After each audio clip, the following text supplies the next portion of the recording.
Chairman, and I'd say to my friend from Kentucky, I mean, it may be incompetence, or it may just be a willful disregard of the preservation order and a willful disregard of the subpoena that this committee issued in August of 2013. And so those are two very, very important actions. And yet, Mr. Camus, in early 2014, your report demonstrates 422 backup tapes were destroyed by the IRS, correct? That's correct. So we have clear guidance, mandatory guidance, and yet they destroyed the tapes. So if a taxpayer had been asked by the IRS in an audit to produce certain documents to justify their tax returns, and they just decided that some of the things they didn't want to produce or claim that they were destroyed or destroy them, something tells me that would not fly. And so you have an agency here that's operating under a different standard than they impose on the American taxpayer, and that's unacceptable. June 13, 2014, John Koskinen, in front of his letter to the Senate, in front of this committee later, confirmed that the backup tapes with Lois Lerner's email no longer existed. And yet, your report shows that by doing basic due diligence, you found 13 backup tapes that had Lois Lerner's emails on them after he made that statement, correct? That's correct. And not only did you find the backup tapes, you found approximately 1,000 at this point unique emails from or to Lois Lerner that the IRS never produced to this committee. Is that accurate? Yes, sir, that's accurate. And Commissioner Koskinen, I remember sitting here, the chairman, our current chairman, when he was one of the regular members, he pressed Koskinen, "You're going to give us all of Lerner's emails?" Finally, Koskinen says, "Yes, we will give you all of Lois Lerner's emails."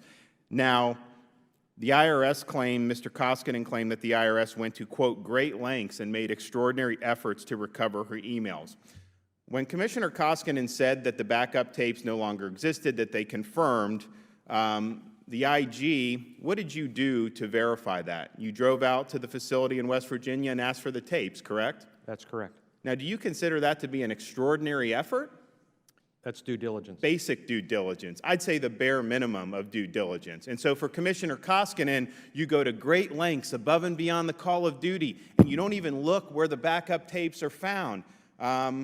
That doesn't sit right. And I think the problem is, and I think we've seen this with Commissioner Koskinen's attitude, that he really has had a contempt for this entire investigation. He doesn't think the IRS should be bothered with it. He's dismissive of the misconduct that occurred by targeting Americans based on their viewpoints, and he's not done anything to really meet the standards that he's laid out here by getting us everything that we've asked for. And of course, the proof is in the pudding because this is dragged on and on and on.